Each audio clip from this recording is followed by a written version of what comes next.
Hi guys, I hope this lesson finds you well. So what we're going to do in today's lesson, or this one rather, is we're going to first of all take a little bit of a recap on some of the things that you've learned over the last few videos.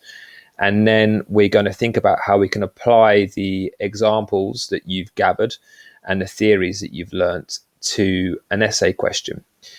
And obviously, it's really important that we look at as many examples of essay questions as possible, because the more preparation and practice we do for these questions, the better you guys are going to do in your final exams in 2021, but also in your end of year 12 exams. So, as I said, the first thing I'd like to do is just go over some of the concepts, ideas, theories that we have covered this week to make sure that we're all on the same page and that we all understand them clearly.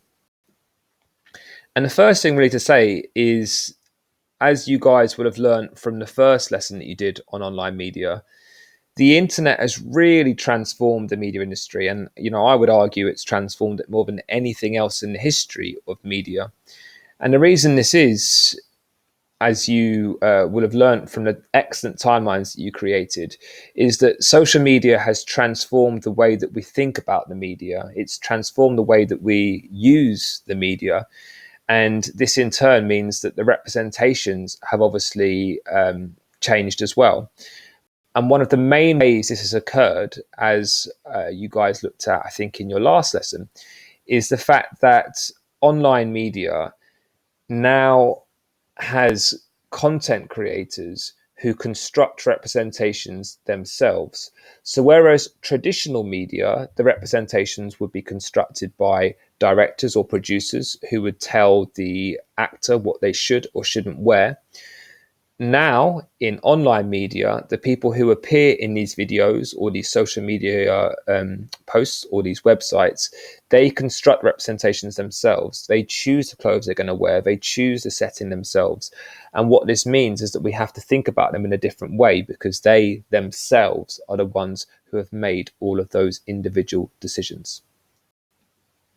We also covered Gauntlet, and Gauntlet is a theory that we've looked at a few times. But this week, what we did is we applied it to online media.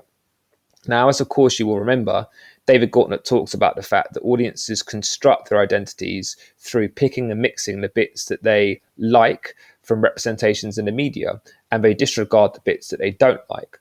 With online media, this works perfectly because the internet is so huge, and because there is so much variety for people to choose from online. This means that people can choose their political beliefs from one source. They can choose the way they want to do their hair from another source. They can get fashion tips from somewhere else. They can get lifestyle tips from somewhere else. And through this plethora of different sources, they construct their own identity through picking and choosing the bits that they like and disregarding the rest.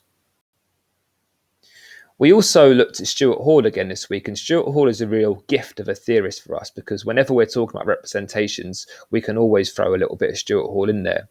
Stuart Hall's basic argument for representation is that all representations are constructed through the use of media language.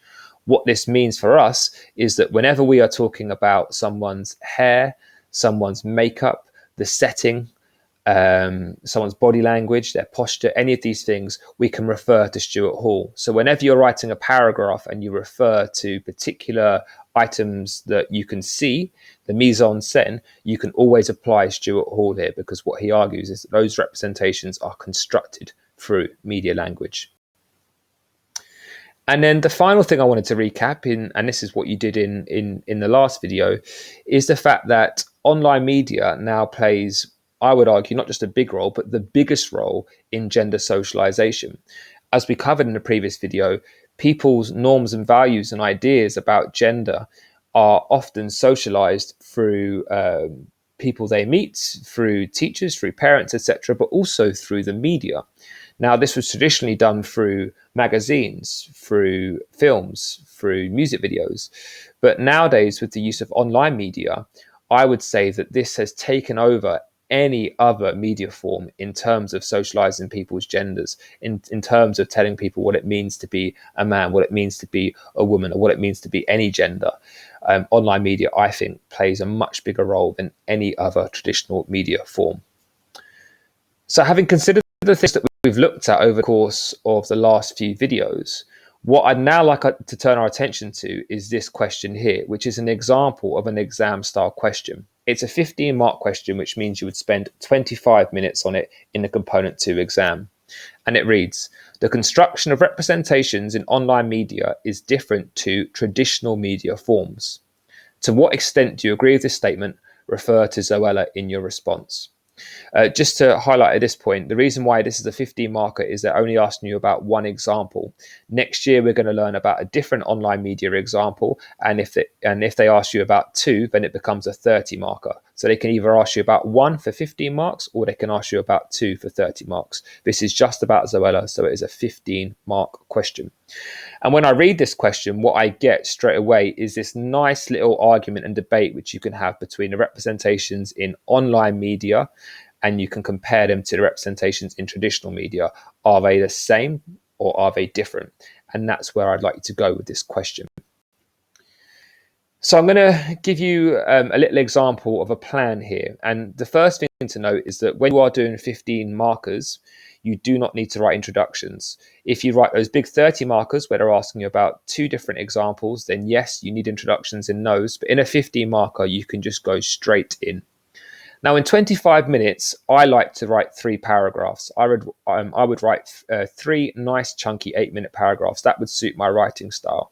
And I think for most of you that are watching this video, that would be exactly the same for you. However, there might be some of you that are thinking that that's a bit difficult to do 3 paragraphs in 25 minutes. And you could get away with doing 2 really chunky, detailed paragraphs, perhaps one about online media and then one about traditional media. You could get away with that, but I would argue that you'd be safer covering your 3 paragraphs if you can fit them into that time. So I'm going to give you some examples now of the points that I would make. And I would make 3 clear points, as I said, to answer this question. The first one that I would use would be about David Gauntlett. And as we just spoke about, David Gauntlett argues the fact that audiences construct their identities through the representations that they see. And what I would do for this first point is I would use an example of one of Zoella's social media posts to illustrate this. And when you come around to do your own plans, you can choose whatever post you want. And what I would argue is that actually this shows that representations in traditional media and online media are very, very similar. And the reason that is that audiences still construct their identity through them. Gauntlett's theory can be applied aptly to both traditional media forms and online media forms. So for me, that shows a similarity between the two because audiences still construct their identities through looking at the at these media forms. I guess what you could argue, if you wanted to, you could say yes, but they do it in different ways because there's so much more online media, etc., etc. And you could make that point if you want to, but I'm going to use it as an example of them being similar. I would then have a second point, also agreeing with the fact that they are similar. So I would argue with the fact here that, and I would use gender socialization as my argument here, that the representations that audiences see are still very feminine. And I would use her website to illustrate this point. And I've given you some examples from her website in previous videos. And what I would argue here is that the kind of content which she includes and the way that she presents it is still very feminine. And that, for me, shows that actually the representation online is very similar to the representation that we used to see in traditional media forms because it's still reinforcing that idea of domesticity, of beautification, etc., things that we've spoken about before. My third point is where I'm going to say that they're different. Okay, my third point is where I'm going to say actually there are some big differences between traditional media and online media. And for this, I would use the concept of self-representation, and I would refer to one of her videos for these because I think it would be really good for this particular point. And what I'd argue here is that actually the representations are very different in traditional media forms and online forms because the content creators can choose them themselves, and that for me is a massive difference. No longer are the representations that you see chosen by the producers, that are the directors, etc. Actually, now they are produced by the content creators, and for me, that is a big difference. So those are the 3 points I would use if I was going to write this. I'd do 3 8-minute paragraphs along those lines. And when we write these paragraphs, we follow our trusted, reliable Peel paragraphs structure. So we write our points. For example, in the website, video, post, whatever it is you're talking about, there is a representation of, then you give some nice evidence there so we can see this when Then you analyze it, and as it's a representation question, your analysis is key. Your analysis is really important, and that's where you explain that example. You talk about the connotation, you talk about the effect on the audience of this, and then lastly, you have your link, and this is where you can tie in some theories here as well.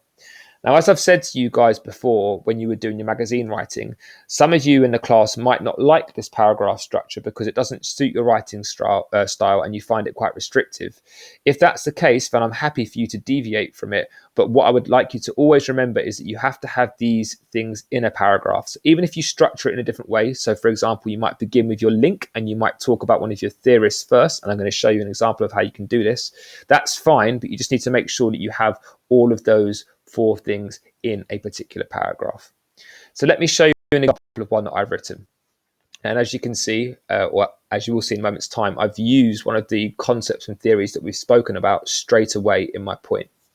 So my point reads, in many ways, Zoella can be seen as an example of online media which subverts traditional mainstream representations. This is due to the fact that she self-represents. This means she chooses what to show her audience via a process of selection and combination. So what I've done here, my point is I have used one of the concepts that we've covered, self-representation, and I've used this to show that I think this is a big difference between online media and traditional media. Onto my evidence.